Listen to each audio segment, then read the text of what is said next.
ఈ రోజుల్లో అధికార పార్టీని వీడాలంటే చాలామంది కూడా ఆలోచిస్తూ ఉంటారు. ఈరోజు అసలు కాంగ్రెస్ పార్టీని వీడడానికి అసలు కారణాలు ఏంటి? అవినీతి పరులు మంత్రులు, 60 మంది ఉద్యమంలో లేనివాడు, ఉద్యమ ద్రోహులు, కాల్పులు జరిపిన మంత్రి, టీడీపీలో పనిచేసిన మంత్రి. ఆ తెలంగాణ ఉద్యమంలో విమలక్క నేను మేమంతా తిరుగుతున్నప్పుడు ఎక్కడుంది పోయి ఈమె సీతకి ఏది కొండశ్రీకి ఎక్కడుంది? తుపాకులు పట్టుకొని మగవాళ్ళు మనల్ని కాల్చిందా? మళ్ళా నువ్వు టీఆర్ఎస్ దించేస్తే నువ్వు మళ్ళీ మంత్రి అవుతావా? మన మీద పెత్తనం చెలాయించడానికి 2 మంత్రులు 3 తెలంగాణ కూడా తెలియదు వాళ్ళు పాపం. తెలంగాణ ఉద్యమంలో లేరు 2-3 మంత్రులు.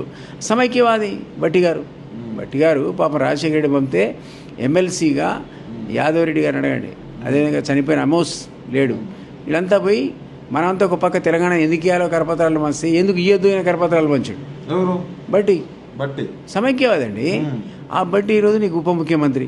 ఈయన కుర్చీలోకి లేస్తే ఆయన కూర్చుంటాడట. సమైక్యవాది. ఇది నాకు చెప్పు. అంటే మీరేమనుకున్నారు అసలు? బట్టి లాంటి వ్యక్తులు మంత్రులే కారనుకున్నారా? కాంగ్రెస్ వస్తే అనుకున్నామండి. మేము అనుకున్నాం ఇప్పటికైనా సోయి తెచ్చుకొని ఏ పద్ధతిలో అయితే ఇప్పుడు ఒక్క రోజులోనే నువ్వు జితేందర్ రెడ్డి గారింటికి పోయి ఆయనకు పదవి ఇస్తావు, మహేందర్ రెడ్డి గారింటికి ఒక రోజు పోయి కార్పొరేషన్ చైర్మన్ ఆయనకి ఇస్తావా? వీళ్ళు తెలంగాణ ఉద్యమకారులా? నాకు తెలియక అడుగుతున్నా పోయి.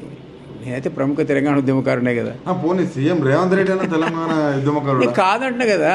నీకు నువ్వు తెలంగాణ ఉద్యమం చేయడానికి నీకు అవకాశం లేదు.